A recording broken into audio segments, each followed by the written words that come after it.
आदरणीय दर्शकवृन्द, समसामयिक अहिलेको विकसित घटनाक्रम बारेमा संवाद प्रस्तुत गर्नको लागि उपस्थित हुनुहुन्छ पुण्य पस्ताई। तपाईलाई स्वागत छ। धन्यवाद। अहिले पछिल्लो घटनाक्रमहरूलाई कसरी हेर्नुभएको छ? राजनीतिक घटनाक्रमहरू ठिक ढङ्गले नै चलिरहेको छ अहिलेसम्म, होइन? अलिकता अब रोकिएको पोजिसन जस्तो छ। हाम्रो लिम्पियाधुरा लिपुले कालापानी अब फिर्ता हुँदैन कि भनेर जनताहरू डराउनु भएको अवस्था छ। यो के हुन आँट्यो? हाम्रो त्यो त चुच्चो नाक हो, त्यो नाकैको फेरि अब जाने हो कि बल्ल बल्ल नाक लागेको छ। अब त्यो एक किसिमको डर त छ आम नागरिकहरूमा। तथापि पनि योभन्दा अगाडि पनि संविधान बनाउने बेलामा यस्तै अलिकता अब्स्ट्याकलहरू आएको थियो, तथापि पनि संविधान बनेको थियो। त्यसकारण के विश्वास गर्न म अनुरोध गर्छु भने नेपालका नागरिकहरूलाई, यो अहिले अलिकता बाधाहरू आए पनि, अलिकति समस्याहरू आए पनि यिनीहरू भागेर कहीँ पनि जान सक्दैन। यिनीहरूलाई कुनै पनि हालतमा त्यो हाम्रो जुन नाक छ त्यो जोड्नै अत्यन्त आवश्यक छ। यिनीहरूले जोडेनन् भने, जोड्नलाई पहल गरेनन् भने यो देशमा यिनीहरूको अस्तित्व हराउनेछ। त त्यसकारण यिनीहरू आफ्नो अस्तित्वको लागि भोलि फेरि यिनीहरू स्वार्थ बस्ने यिनीहरूले गर्नुपर्ने आवश्यकता छ। किनभने भोलि यिनीहरूलाई फेरि सत्ता नमिल्न सक्छ। त्यही कारणले त्यो कारणले पनि यिनीहरूले यो गर्नेछन् र गर्नको लागि हामीले फेरि घचघच्याइरहनुपर्छ। जनताहरू, नागरिकहरू जुनसुकै बेला सतर्क भएर यिनीहरूलाई वाच गरिरहनुपर्छ। यिनीहरूका एक पाइला एक वाक्यहरूको हामीले एकदम निगरानी गर्न जरुरी छ। भर्खरै बजेट सार्वजनिक भएको छ। बजेटभित्र चाहिँ एमसीसी प्रवेश हो भनेर चर्को नारा पनि लागिराखेको छ। यसलाई कसरी हेर्नुहुन्छ तपाईँ? हेर्नुहोस्, अब यो एमसीसी को चक्कर यहाँ के गराउन खोजिँदैछ भने, अब यो जुन अहिले लिम्पियाधुरा लिपुले र कालापानीको यो समस्या छ, यसलाई डाइभर्ट गर्न खोजिँदैछ। पहिला पनि यसै गरेर यसलाई अन्यत्र गोलमाल पार्न खोजिएको थियो। अहिले पनि त्यही नियत देखिँदैछ। त्यसकारण यो कुरामा हामी सावधान रहन जरुरी छ। र अहिले म त सरकारलाई के भन्छु भने, अहिले यो एमसीसीलाई जुन अमेरिकाले पैसा दिन्छु भनेको छ 55 अरब, त्यो 55 अरब पनि माग्ने र अर्को फेरि 55 अरब थपेर अब हतियार चाहिँ ल्याउने हो, मिसाइल ल्याउने हो। किनभने अब देशै जान आँटेपछि के को एमसीसी, होइन? अब मान्छे नै जम्मै खाना आँटिसक्यो, गोइले ज्यान खाना आँटिसक्यो, मेरो औँठी भनेर के गर्नु? त्यसकारण हामीले के बुझ्न जरुरी छ भने, अब एमसीसी यस्ता पैसा सबै एउटा फन्ड कलेक्सन गरेर नेपाललाई शक्तिशाली बनाउने हात हतियारहरू यो नेपाली सेनालाई दिन अहिलेको पहिलो आवश्यकता हो। र अमेरिकासँग सम्बन्ध चाहिँ बिगार्नु हुँदैन। किनभने अमेरिकासँग सम्बन्ध बिगार्यो भने हामीलाई अझ भारतले हामीलाई पेल्दै जान्छ र अमेरिकासँग सम्बन्ध सुधारेर हामीले हतियारको डिल गर्न अब जरुरी छ अमेरिकासँग एमसीसी भन्दा। जस्तो बजेट आउने बेलामा नै संविधान संशोधन गर्ने जुन निशान छापमा चाहिँ नेपालको अहिलेको जारी भएको नक्सा राख्ने भन्ने कुरा थियो, त्यो एकाएक कार्यसूचीबाट हट्यो। यसलाई कसरी लिन सकिन्छ? होइन, अब उनीहरूले विविध कारणहरू दिएका छन्। हामीले निगरानी गर्न जरुरी छ। अब केही कूटनीतिक पहलहरू गरिँदै होला, होइन? अब यहाँ मैले जसरी बोल्छु प्रधानमन्त्रीले त्यसरी बोल्न मिल्दैन। किनभने सरकार त्यो भनेको प्रधानमन्त्रीले बोल्ने भनेको त्यो हाम्रो देशको आवाज हो। त्यो कुरामा विचार गर्नुपर्ने हुन्छ र अलिकति उनीहरूले केही समय दिनु, हामी यो मिलाउँछौँ र फेरि फिर्ता दिन्छौँ, त्यो तपाईँहरूको भूमि भनेको पनि हुनसक्छ। त्यसकारण केही समयको लागि यो हेरिएको हुनसक्छ। र अर्को कुरा, कोही डराएका पनि हुनसक्छन्, खुट्टा कमाएर बसेका पनि हुनसक्छन्। किनभने यो देशमा धेरै काँतरहरूले यो देशमा शासन गरिरहेका छन्। काँतरहरूलाई आफ्नो सत्ता जाला, आफू फेरि पनि शक्तिमा नपुगेला भन्ने डर भइरहेको हुन्छ। र यिनीहरूलाई सबैभन्दा ठुलो डर के छ भने, यिनीहरूलाई भोलि राजनीति मेरो भारतले बाधा हाल्ला कि भन्ने डर छ। र इन्डियादेखि यिनीहरू डराउनु पर्ने कुनै पनि आवश्यकता छैन। किनभने हामीले जनताले शक्ति दिएको हो, नागरिकहरूले शक्ति दिएको हो। त्यसकारण लुक काम्नु पर्ने, खुट्टा कमाउनु पर्ने, लुते कुकुर जस्तो पुच्छर हल्लाएर टाङ्मुनि छिर्नु पर्ने इन्डियाको कुनै पनि जरुरी छैन। अब इन्डियाको पाउ मोलेर यो देशको केही पनि समृद्धि आउनेवाला छैन। अब हामीले अलिकता सशक्त भएर अलिकति अडान लिनुपर्ने जरुरी छ। र त्यो अडान भनेको सबै क्षेत्रमा, अब व्यापारमादेखि लिएर यो सिमाना ल्याउने, हाम्रो जमिन फिर्ता गर्ने कुरा मात्र होइन, अरू धेरै कुरामा हामीले अलिकति अडान लिएर अब इन्डियाका धेरै कुराहरूलाई हामीले रिजेक्ट गर्नुपर्छ। तब मात्र यो देशमा समृद्धि आउन सक्छ। जस्तो छ नि, नेपालमा चाहिँ संविधान जारी हुने बेलामा पनि भारतबाट दूत पठाएर त्यसलाई चाहिँ सकेसम्म आफ्नो अनुकूल बनाउन प्रयास गरिएको थियो। अहिले यो नक्सा चाहिँ संसदमा टेबल हुँदै गर्दा पनि भारतले दूत पठायो। के त्यो अर्थपूर्ण छ? त्यसमा केही बुझ्न सकिन्छ? अब दूत पठाएको हो कि होइन, पहिलो कुरा त यो नै फाइनल भइसकेको छैन। भूमिगत बसेका छन् भन्ने कुरा सुनिन्छ पहिला हाम्रा माओवादीहरू जस्तो, होइन? अब भूमिगत कहाँ बसेका छन्, के छन्, त्यो थाहा छैन। तर उनीहरूले नपठाएको भए पनि अहिले नआएका भने तिनीहरू आउँछन् क्या, तिनीहरू आउँछन् र यहीँ भएकाले पनि खेल खेल्छन्। यहाँका पनि कम्ती लुच्चा छन् र त्यहाँ लैनचौरमा त्यहाँ पनि लुच्चा लफङ्गाहरू धेरै बसेकै छन्। त्यसकारण तिनीहरूले नि यहाँका यी दलालहरूलाई त यहाँका हाम्रा दलालहरू जसलाई पहिला उनीहरूले पैसा बाँडिरहेका छन्, त्यहाँका सामान्य मान्छेले नि यिनीहरूलाई खेलाइहाल्छन्। ठुलो कुरा केही पनि छैन। र अडान लिन जरुरी छ। अहिले कसैको गेम प्लानमा हामी बस्नु हुँदैन, किनभने इन्डिया भनेको घुँडा हो। इन्डियाले जे भन्छ त्यसको ठिक उल्टो हामीले गऱ्यौँ भने मात्र यो देशको भविष्य हो, नत्र इन्डियाको लाइनमा हामी हिँड्यौँ भने, किनभने अल्टिमेट उसको उद्देश्य के छ, यो देश खाने छ। जसको नियत जसरी हुन्छ यो देशको भुँडी फोर्ने छ भनेपछि त उसले त जे काम गरे पनि गलत गर्छ, हाम्रो लागि प्रत्युत्पादक हुन्छ। त्यसकारण उसका सल्लाह पनि हामीले मान्नुहुन्न। जे पनि सल्लाह दिन्छ उसले एउटा कुरा आफ्नो घुसाइहाल्छ। त्यो घुसाउने कुरो एकदमै दीर्घकालीन रूपमा हामीलाई असर गर्छ, एकदमै नराम्रो असर गरिरहेको छ। यो इतिहासदेखि नै यो भइरहेको छ, अहिले पनि यही हुने सम्भावना देखिन्छ। तथापि नेपाली नागरिकहरू अहिले एकदमै जागरुक हुनुहुन्छ र यदि यस्तो गर्न खोजियो भने, हामीलाई हल्लाउन मात्र खोजियो, हामीलाई बेवकुफ बनाउन खोजियो भने अब यिनीहरूको सत्ता पनि टिक्नेवाला छैन। एउटा विद्रोह हुनेछ, जनताले विद्रोह गर्नेछन्, नागरिकहरू सडकमा उत्रिनेछन् र सम्भवतः त्यो बेला धेरैको सत्ता, धेरैको शक्ति यहाँ सडकका जनताहरूले पछाड्नेछन्। सत्तारूढ नेकपाको सचिवालय बैठकबाट यसमा चाहिँ महत्त्वपूर्ण निर्णय गर्ने पनि अपेक्षा गरिएको थियो, तर चाहिँ पार्टीले केही पनि नबोल्ने, संसदलाई नै सम्पूर्ण अधिकार दिने भनेर निर्णय भएको छ। बोल्दैनन्, यिनीहरू कहाँ बोल्छन् भने अब यो काङ्ग्रेसका पनि बोल्दैनन्। काङ्ग्रेसका किन बोल्दैनन्? अब हेर्नुहोस्, काङ्ग्रेसले त पहिल्यै त्यो लिपु लेखलाई त उसले त्रिदेशीय बिन्दु भनेर पहिल्यै आफ्नो माइन्ड गरिसकेका छ। तिनीहरू त अहिले बिचरा ती दुई चारवटा युवा विनेन्द्र रिजाल, गगन थापा, विश्वप्रकाश, दुई चारवटा साथीभाइहरू मात्रै कराएका हुन्। उनीहरू पार्टीको नीतिगत निर्णय हेर्ने हो भने त उनीहरूले बुझाइसकेका छन् पहिलो कुरा।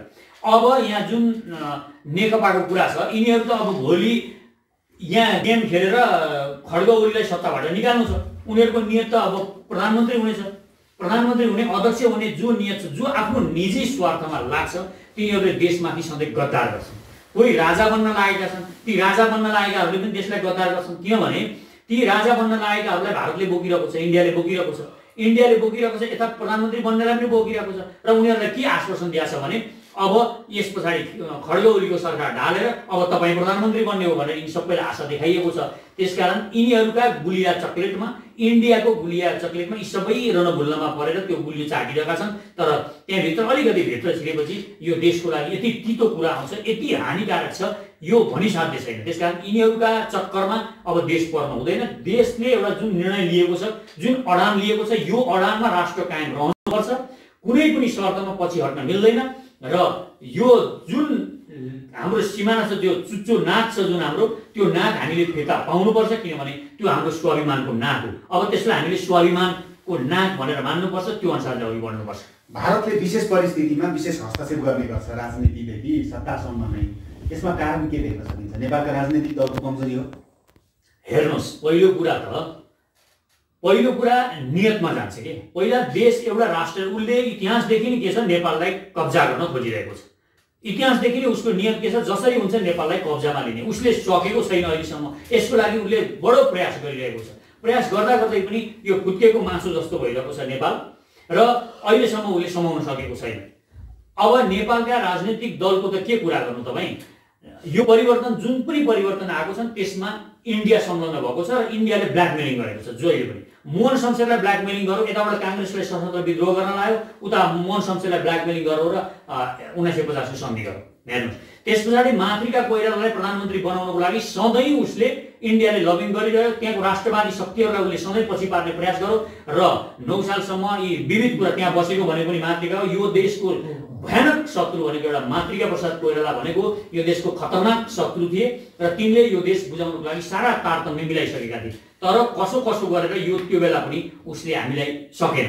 र त्यो बेला उसले के गरेको थियो, सेनालाई, नेपालको सेनालाई, त्यो बेला नेपाली सेना भनेको 9 सालसम्म नेपाली सेना भनेको सार्क कन्ट्रीमै सबैभन्दा शक्तिशाली सेना थियो। त्यति पावरफुल सेना थियो, त्यो इन्डियाको भन्दा शक्तिशाली सेना थियो। त्यो बेला त्यो सेनालाई, हाम्रो सेनालाई उसले कमजोर बनायो, घटाउन लायो र घटाएर शक्तिहीन बनायो। उसले के लोभ देखायो? त्यो बेला पनि उसले एउटा नारा देखाइरह्यो, यहाँ सबै राणाका जर्नेलहरू छन्, यिनीहरूले कुनै पनि बेला सत्ता पलट गर्न सक्छन्, तपाईँहरूलाई हटाउन सक्छन्, यिनीहरूमा यो सेना घटाउनुपर्छ भने हामीले लोभ देखाइयो।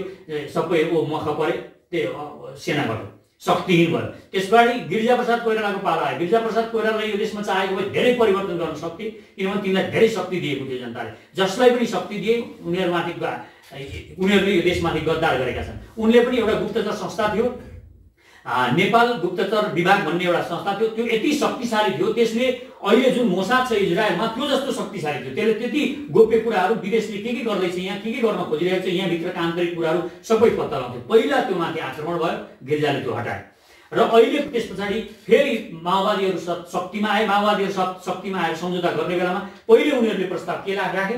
पहिले उनीहरूको प्रस्ताव देखियो यो देशको सेनालाई अब 10,000मा ल्याउनुपर्छ, हाम्रो पनि 10,000 सेना राखेर यो सेना घटाउनुपर्छ भनेर उनीहरूले प्रस्ताव ल्याए। उनीहरूको सधैँ अहिले इन्डियाको टार्गेट भनेको यो सेनालाई घटाउने छ र त्यो बेला घटाउन सकेन। त्यो अडान लिए हाम्रा प्रधान सेनापतिहरूले, त्यो बेलाका सेनापतिहरू जो हुनुहुन्थ्यो उहाँहरूले अडान लिनुभयो, उहाँ अडानमा कायम रहनुभयो र हामी बच्यौँ।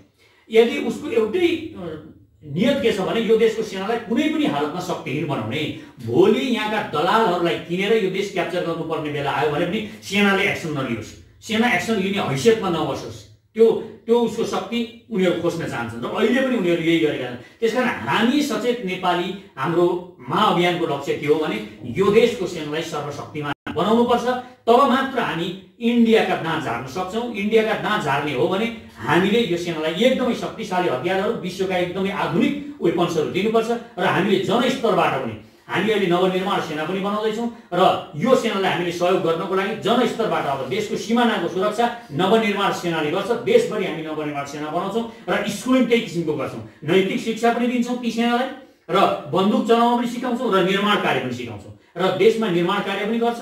नैतिक शिक्षा भनेको भोलि त्यहाँबाट जो मानिसहरू उत्पादन हुनुहुन्छ, लिडर बन्नुहुन्छ, उहाँहरूलाई अहिलेदेखि नैतिक शिक्षा उहाँहरूले पाइरहनु भएको हुन्छ र यो देशमा भ्रष्टाचार पनि हुँदैन, यो देशमा कुनै पनि किसिमका कालोबजारी, यो देशलाई घात गर्ने कुनै पनि किसिमका कामहरू त्योबाट हुँदैन। त्यसकारण स्कुलिङ पनि यो गर्न जरुरी छ र पहिलो काम भनेको अहिले खड्ग ओली, केपी शर्मा ओलीले गर्ने काम भनेको भारतसँग तपाईँ कूटनीति पनि गर्दै गर्नुहोस्, चिप्लो पनि घस्दै गर्नुहोस्, वार्ता पनि चलाउँदै गर्नुहोस्, तर नेपाली सेनालाई सशक्त बनाउनमा तपाईँ लागेकै हुनुपर्छ।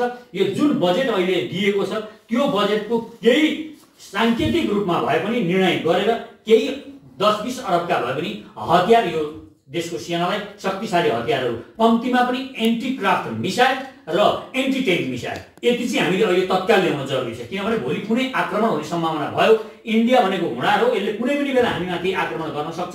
यदि विश्वमा कुनै हस्तक्षेप नहुने, उसलाई हस्तक्षेप नहुने पोजिसन हुने हो भने उसले धेरै अगाडि हस्तक्षेप गरिसक्यो, हामीमाथि सेना ल्याइसक्यो। त्यसकारण हामी एकदम प्रत्याक्रमण गर्नको लागि सशक्त भएर हामी बसेको हुनुपर्छ।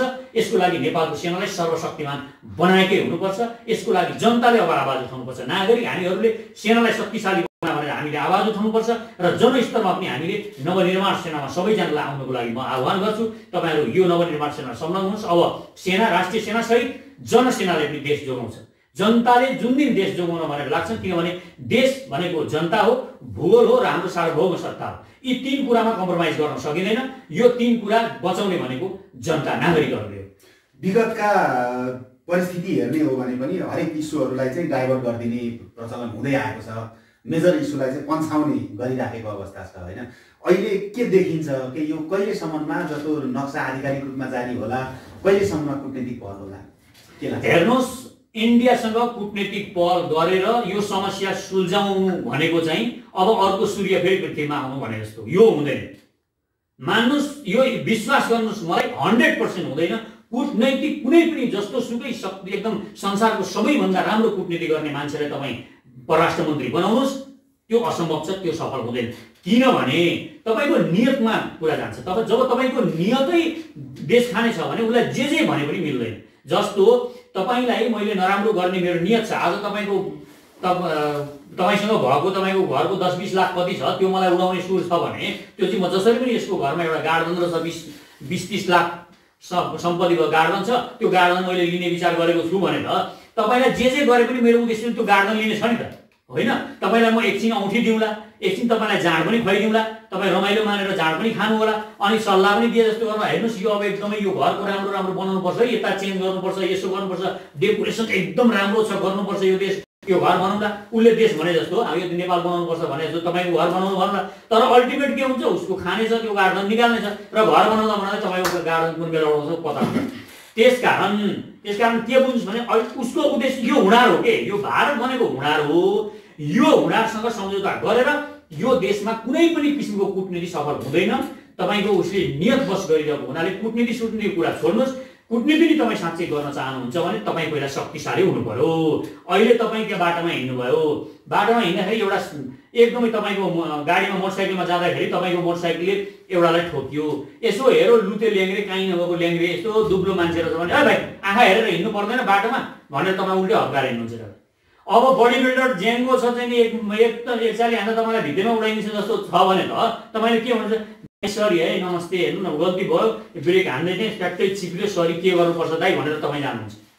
किनभने शक्तिमा त्यो शक्तिले त्यो गराउँछ तपाईँलाई। अब उसले तपाईँले शक्ति देख्नुभयो नि त उसँग। त्यस कारण हामी शक्तिमा रहनु पर्यो, हामी स्वस्थ हुनु पर्यो, हाम्रो सेनालाई सशक्त बनाएर बस्यौँ भने अनि मात्र यो देशको कूटनीति सफल हुन्छ। एउटा कुरा यो बुझ्नुहोस्, नभए कूटनीति सफल हुनेवाला छैन। जब तपाईँ शक्तिशाली भन्नुहुन्छ अनि दुईटा समान शक्ति भएपछि समान शक्तिले एकअर्कालाई सम्मान गर्छ क्या, शक्तिले सम्मान गर्छ, निर्दोलाई सम्मान गर्दैन। अहिले यो युग भनेको यो समय भनेको शक्तिको समय हो, पैसाको धनको समय हो। त्यसकारण धन र पैसाले सबै चलाइरहेको, धन र शक्तिले सबै कुरा चलाइरहेको छ।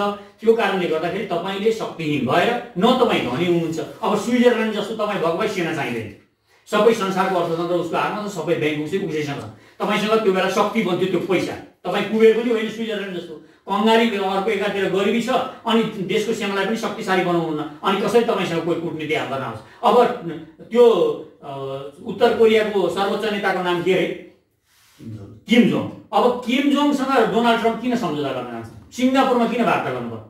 त्यो मुला किम जोङ मोटेलाई त हान्दै हुन्छ नि त, किन हान्न सक्दैन? किनभने किम जोङसँग पनि अणुबम छ, बनाएर बसेको छ, एकदम पावर बडी बनाएर बसेको छ। बडी बनाएर बसेको भनेको देशको सेनालाई सशक्त बनाएको छ। देशको सेनालाई सशक्त बनाइसकेपछि उसको शक्ति देखेपछि अर्काले सम्मान गर्छ। डोनाल्ड ट्रम्पले पनि सम्मान गर्छ, पुटिनले पनि सम्मान गर्छन्, सी जिनपिङले पनि सम्मान गर्छन्, दुनियाँले सम्मान गर्छ। त्यसकारण पहिला रहनुहोस्, शक्तिशाली बन्नुहोस्।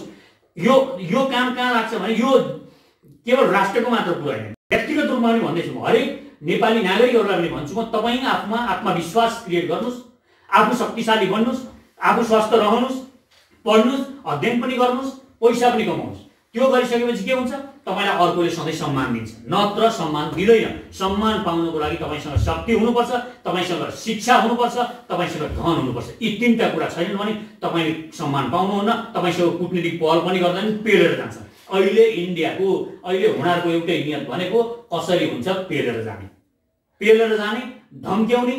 धम्क्याएर अनि हामीलाई झुकाउने, म नुन दिन्न भन्ने, म तेल दिन्न भन्ने, हामीलाई झुकाउने, यो मात्र नियत छ। त्यसकारण हामी नझुक्ने। जब आँखा जुदाएर देश बोल्न थाल्छ, प्रधानमन्त्रीले त्यति मात्रै त्यो नक्सा मात्र ल्याउँदा पनि, सदनमा उभिएर त्यति कडाइका साथ प्रस्तुत हुँदा पनि तपाईँले देख्नुभयो भारत हल्लियो कि हल्लिएन, संसार हल्लियो। त्यसकारण हल्लाउनको लागि अडान लिनुपर्छ, आत्मविश्वासका साथ भन्नुपर्छ।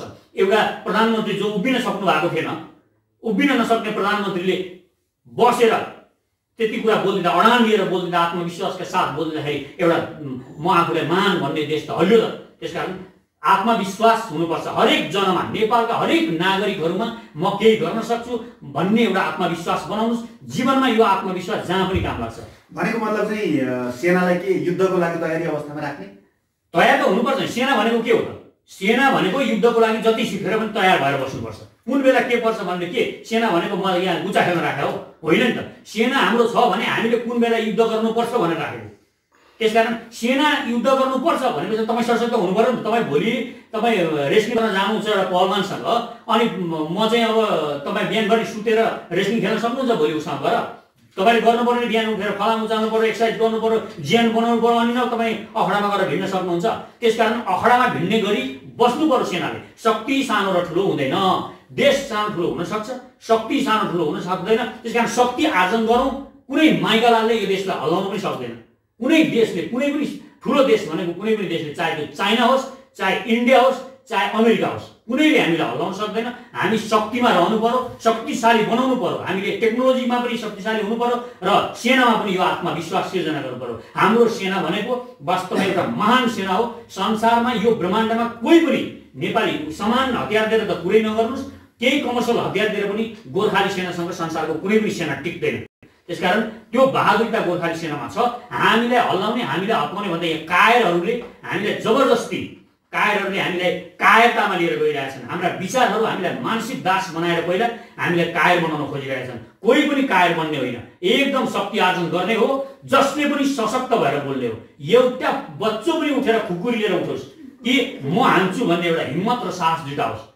कायरका कुरा नसुन्नुहोस्, बहादुरिताका यो माइन्डमा जतिखेर पनि एउटा बहादुरीको रेकर्डिङ बजाउनुहोस्। तपाईँ जतिखेर पनि तपाईँको रेकर्डिङ बज्नुपर्छ। म गर्न सक्छु, गोर्खाली भनेको महान जाति हो, नेपाली जाति संसारमा जे पनि गर्न सक्छ, संसारका कुनै पनि राष्ट्रले गरेको काम, कुनै पनि संसारका व्यक्तिले गरेको काम हामी नेपाली जाति गर्न सक्छौँ भन्ने आत्मविश्वास हरेक नेपाली जनमा, हरेक नेपालीको मनमा यो बस्न जरुरी छ। र माइन्डमा यही सोच्नुहोस् दिनभरि।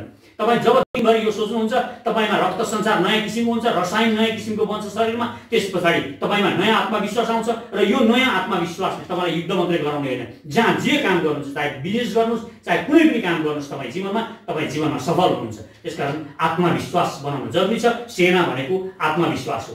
यो देशको आत्मविश्वास भनेको हाम्रो सेना हो। हाम्रो सेना शक्तिशाली हुनुपर्छ। कूटनीतिक पहल छोडेर छ नि तपाईको चाहिँ नि हतियार जोड्न थाल्यो। मैले छोडेर भनेको छैन, मैले छोडेर भने हतियार जोडियो भने नो मैले छोडेर भनेकै छैन। मैले कहाँ छोडेर भने? कूटनीति गरिरहनुहोस् न, चिप्लो घसिरहनुहोस् त भनिरहेको छु नि म। चिप्लो घसिरहनुहोस् तर आफूलाई शक्तिशाली बनाउनुहोस्। जुन बेला त्यो बेला मात्रै तपाईँको कुरा सुनिन्छ जब तपाईँ शक्तिशाली हुनुहुन्छ कि। तपाईँ शक्तिशाली भएन भने इन्डियाको त दबाउने नियत छ नि त।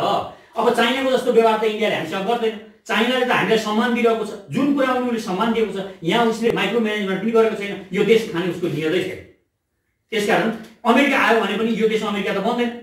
ल अमेरिकाले सेना ल्यायो, अमेरिकाको सेना आउँछ भन्छ। अमेरिकाको सेना आएर नेपाल अमेरिका बनाउँछ? बनाउँदैन। त्यहाँ उसको झन्डामा एउटा नेपाल पनि भनेर अर्को एउटा स्टार थप्दैन। त्यसकारण इन्डियाको सेना आयो भने यो देशमा यो देशका चेलीबेटी छोरीबेटी सबलाई बलात्कार गर्छन्, यो देशलाई सर्वनाश गर्छन्। त्यसकारण इन्डिया आएपछि यो देश इन्डिया हुन्छ। जसरी सिक्किम भयो, सिक्किमले इन्डिया बनाएन सिक्किमलाई। देख्नुहोस् त कति राम्रो सिक्किम थियो। त्यो सुन्दर एउटा यो सार्क कन्ट्रीमा एउटा कति राम्रो टिका जस्तो थियो। त्यति सुन्दर देश थियो सिक्किम। उसले आएर खाइदियो त सिक्किम। त्यसकारण इन्डिया आयो भने इन्डिया बनाउँछ। त्यसकारण हामी सतर्क इन्डियासँग हुने हो। हाम्रो सबैभन्दा ठुलो शत्रु इन्डिया हो। टार्गेट गर्नुहोस् इन्डियामा। एनसीसी फेन्सीसी भनेर यसमा नअल्मलिनुहोस्।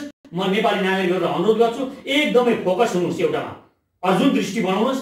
इन्डियालाई यो देशमा छिर्न दिनु हुँदैन। अब जो गद्दार छन् तिनीहरूलाई खोजी निकाल्नुपर्छ, तिनीहरूलाई चिन्नुपर्छ र तिनीहरूलाई जनताले कारबाही गर्न थाल्नुपर्छ यहाँका गद्दारहरूलाई। र जो विचार सम्प्रेषण गरिरहेका छन् कमजोर बनाउने, हामीलाई कमजोर बनाउने, हामी कायर हौँ भने जस्तो हामी केही पनि गर्न सक्दैनौँ इन्डिया बिना भन्ने जस्तो विचार सम्प्रेषण गर्न खोजिरहेका छन्, तिनीहरूमाथि पनि हामी चाहिरहनु जरुरी छ। अब यस्ता विचारहरू यहाँ फैलिन पनि दिनु हुँदैन। हामी गर्न सक्छौँ भन्ने विचार, यो आत्मविश्वास युक्त विचारहरू, जसले गर्न सक्छु भन्छ त्यसको आवाज सुन्ने हो। अब गर्न नसक्ने काँतरहरूका के आवाज सुन्ने हो? काँतरका कुरै नसुन्ने हो। तपाईँको चाहिँ आफ्नै देशको संविधान जारी गर्दा त नाकाबन्दी लगाउँछ भारतले, झन् युद्धकै तयारी गर्दा त झन् असहज स्थिति हुँदैन? के हुन्छ असहज? बताउनुहोस् त। दुईटा काम भन्नुहोस् त के हुन्छ? नुन आउँदैन, तेल आउँदैन, के हुन्छ अरू भन्नुहोस् त? सीमानामा नेपालीहरू छन्, भारतमै कतिपय नेपालीहरू त के हो त? नेपाली सबै फर्किन्छन्, आफ्नो देशमा आउँछन् त के हो? हामी कुदो कोदालो गर्छौँ, फापर कोदो रोप्छौँ, आफ्नै देशमा फलाउँछौँ, फेरि खान्छ। यो देश झन् समृद्ध हुन्छ यदि सबै नेपालीहरू आउनुभयो भने। हाम्रा डाँडा काँडामा अहिले जुन बाँझा रहेका छन् ती सब डाँडा काँडाहरू भरिन्छन्, ती अन्नबाली उब्जिन्छ र हामी फेरि समुन्नत हुन्छौँ। अहिले इन्डियाले के गरेको छ कि तपाईँलाई फ्रीमा दिएको छ इन्डियाले? बाटो दिएर त हो नि, त्यो त हाम्रो अधिकार थियो, बाटो दियो, कौन ठुलो काम गरेको छ। त्यसकारण हामी यस्ता चक्कर यो जुन थर छ यो दिमागबाट निकाल्नुहोस्। इन्डिया बिना केही हुँदैन। नाकाबन्दी लगाए के तातो पानी लाग्छ? नाकाबन्दी लागेको त पहिला तपाईँले गाडी कुदाउनु पाउनुहुन्न। मेरा पनि छन् 3-4 गाडी, कुदाउँदैन, थन्क्याउँछु म। देशको लागि किन गाडी कुदाउनु पर्यो? नकुदाउने देशको आमाको रक्षाको लागि गाडी कुदाउनु परेछ किन पर्यो? हामी हिँड्छौँ, गाडी भएन भने घोडा कुदाएर हिँड्छौँ। र घोडा त पाइन्छ होला नि त, घोडा त तेल चाहिएन, यीको घाँस मार्छौँ खान्छौँ। र इन्डियासँग झुक्ने कुरा छैन। यो घाँस खाएर बाँच्ने हो, बरु घाँस खाने हो तर इन्डियासँग नझुक्ने हो। यो सम्प्रेषण तपाईँ गर्नुहोस् देशमा। घाँस खाएर बरु कति बाँचिन्छ? साग मात्रै खाएर बाँच्ने हो तर इन्डियासँग नजुक्ने। हाम्रा मुस्ताङमा नुन छन्, ती नुन खाने खोज्ने हो, निकाल्ने हो ती नुन खाने हो। किन हामी इन्डियाको नुन खानु पर्यो? त्यो नुन त फेरि हानिकारक पनि छ, तपाईँलाई थाहा छैन? त्यो सेतो नुन जुन खाइन्छ त्यसमा आयोडिन हाल्ने भनेर हाम्रो मुटुको लागि एकदमै हानिकारक हुन्छ।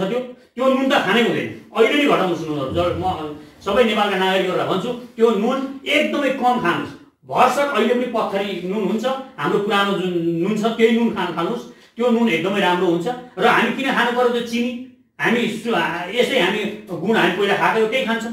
किन तेल चाहियो, तेल थोरै तेल ल्याउँछौँ र महत्त्वपूर्ण जुन चलाउनु पर्ने गाडीहरू मात्र चलाउँछौँ। त्यसकारण झुक्ने होइन, एकचोटि टक्कर दिनको लागि तयार हुने हो। एकचोटि मात्रै टक्कर दिन सक्यौँ हामीले भने अनि हामी भित्रको आत्मविश्वास जाग्छ। त्यो आत्मविश्वासले यो देशलाई फेरि महान बनाउँछ। यो देशलाई महान बनाउने हो भने अब भारतसँग डराएर बसियो भने अब हामी कायरहरू भएर हामी निर्मूल हुन्छौँ। एक दिन भारतका सेनाहरूले यहाँ परेड खेल्नेछन्। त्यसकारण अहिले नै सतर्क हौँ। तपाईँ सबै म नेपालका नागरिकहरूलाई अनुरोध गर्छु, खुकुरीमा धार लाउनुहोस्। यो सिम्बोलिक कुरा भन्दैछु, म सिम्बोलिक कुरा हो। खुकुरीले कहाँ भिड्न सकिएला भनेला तपाईँ खुकुरीमा मात्र धार लाउन थाल्नुहोस्। भिड्न सकिन्छ कि सकिँदैन त्यो पछिको कुरा हो। हामी भिड्न पनि सक्छौँ, किनभने हामीले गर्ने भनेको गुरिल्ला युद्ध हो।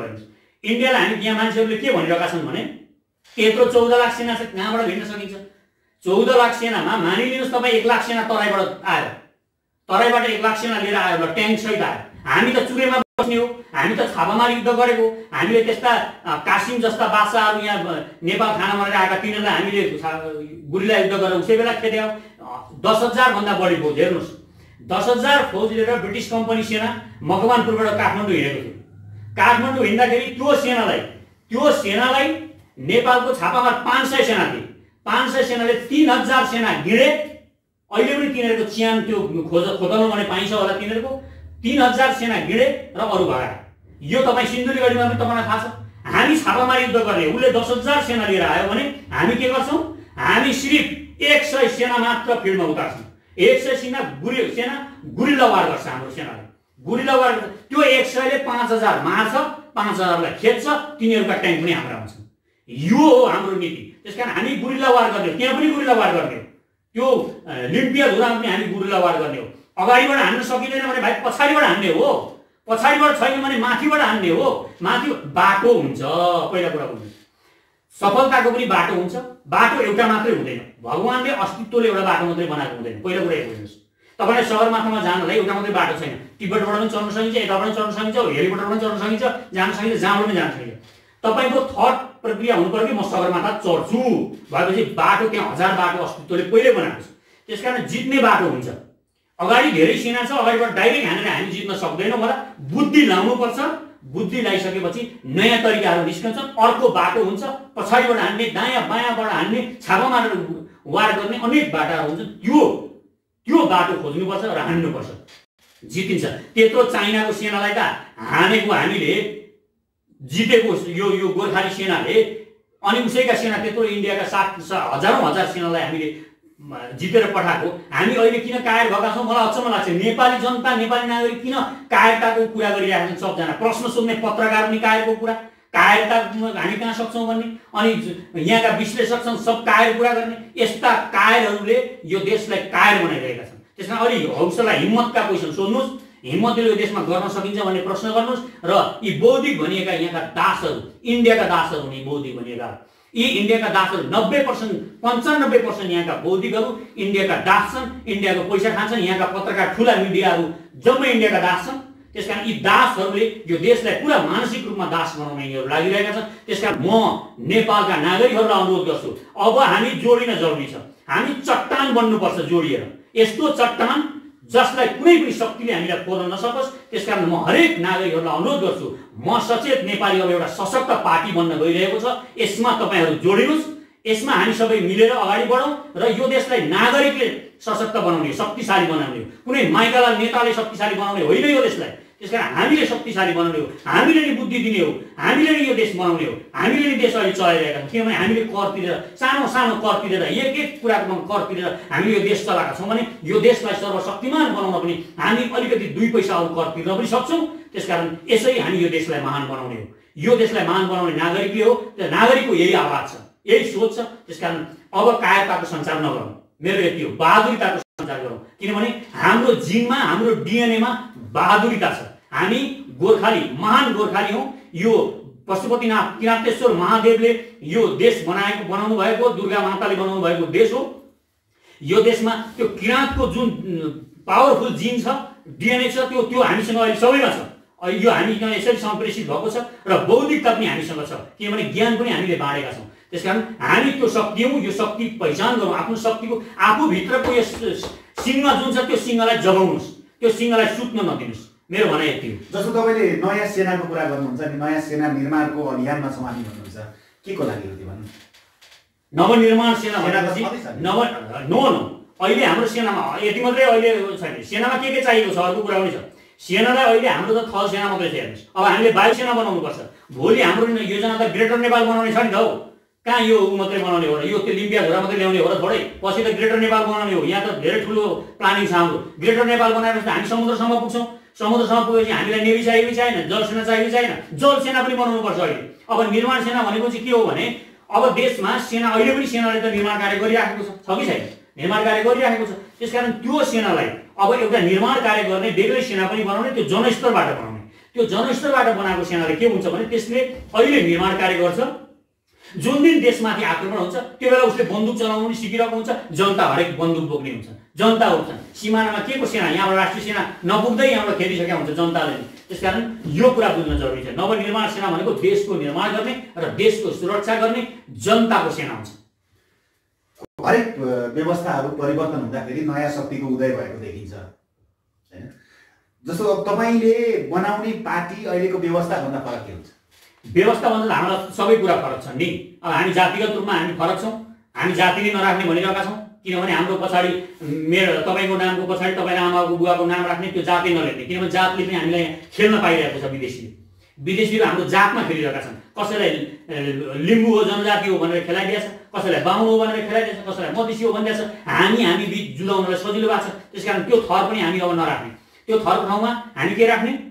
हामी बुबा र आमाको नाम राख्ने। बुवा आमा र बुवाको नामपछि इतिहास पनि आउँछ र 5 पुस्ताको नाम हाम्रा परिचय पत्रहरूमा लेख्ने। त्यो भएपछि इतिहास पनि आउँछ। अब लाग्न सक्छ, केही मान्छेहरूलाई के लाग्न सक्छ, यसरी त कल्चर कसरी बच्छ? जस्तो कि नेवारहरूको यहाँको कल्चर छ जुन इन्द्रजाल मनाउने, त्यो कसरी अब नेवारै नभएपछि कसरी बच्छ भन्नु होला। नेवारले यहाँको नेवारहरूले त्यो कल्चर बचाइदिएर राख्नुभएको, यो कुरा बुझ्न जरुरी छ। र हामी सबै कसैको जात नभएपछि त हामी सबैको त्यो कल्चर भयो, हामी सबैको आफ्नो भयो, तपाईँको पनि भयो, मेरो पनि भयो, हामी सबैको कल्चर भयो, त्यो हामी बचाउन जान्छौँ। जब लोसार हुन्छ, लोसारमा एउटा र तामाङले मात्रै लोसार बचाउनु परेन, हामी सबै लोसार मनाउन जान्छौँ। त्यसकारण यसरी हाम्रो फरक दृष्टिकोण छ। हाम्रो राष्ट्र प्रमुखमा पनि फरक दृष्टिकोण छ। यो हामीले फरक दृष्टिकोण ल्याएका छौँ र हामी केही विचार, र हाम्रो मुख्य उद्देश्य के छ भने हामी जनताका विचारहरू लिन्छौँ। जनताले जसो जसो भन्नुहुन्छ जनताको भावना अनुसार हामी अघि बढ्छौँ र हामी जनतालाई सक्रिय गराउँछौँ लोकतन्त्रमा। अहिले हाम्रो लोकतन्त्रको सबैभन्दा ठुलो खराबी के हो भने हामी सक्रिय भएनौँ। हामी सक्रिय नहुनु भनेको के हो भने हामीले उनीहरू इन्भल्भ नभएर हामी उनीहरूलाई जिम्मा छोडिदिउँ, यो देश त यिनीहरूले पो बनाउने रहेछन् भनेर हामीले छोडिदिउँ। हामी सुते गऱ्यौँ, एक भोट हाल्यौँ, यिनीहरूले देश बर्बाद पारे। त्यसकारण हरेक वाच गरिरहने, यिनीहरूलाई हर वखत वाच गर्ने र यिनीहरूको पछि लागिरहने। यिनीहरूले कहाँ केही गल्ती गर्दैछन् त्यहाँ यिनीहरूको खुट्टा काट्ने, यिनीहरूको कठालो समाउने, हामीले यिनीहरूलाई सडकमा ल्याइहाल्ने। यो गर्न सकेको खण्डमा मात्र यो लोकतन्त्र पनि बलियो हुन्छ। हाम्रो त्यो पनि उद्देश्य छ। त्यसकारण हाम्रो धेरै कुरामा फरक छ र हामी यो देशलाई चट्टान जसले एकदमै बलियो बनाउन चाहन्छौँ। त्यसकारण म सबै देशभरिका नागरिकहरूलाई, संसारभरि छरिएर बस्नुभएका नेपाली नागरिकहरूलाई हाम्रो पेज सचेत नेपाली, म सचेत नेपाली भन्ने पेज छ, त्यसमा जोडिनुहोस् र त्यहाँ हामीसँग तपाईँ संलग्न हुन चाहनुहुन्छ भने त्यहाँ जोडिनुहोस्। र अर्को कुरा, यो भिडियो पनि तपाईँ देशका जनताहरूलाई, नागरिकहरूलाई घर घरमा पुर्याउनुहोस्। किनभने यस्तो आवाज अब हामीले अलिकति वीरताको सम्प्रेषण पनि गर्नु छ, वीरता जगाउनु पनि छ हामीभित्रको यो वीरतालाई। त्यसकारण यो भिडियोलाई पनि सबैतिर पुर्याउनको लागि तपाईहरूले आफूले जति सक्दो सेयर गरेर जनताका घर घरमा मोबाइलमा यो पुर्याउनु जरुरी छ भन्ने लाग्छ मलाई। समय दिनुभयो तपाईँलाई धन्यवाद।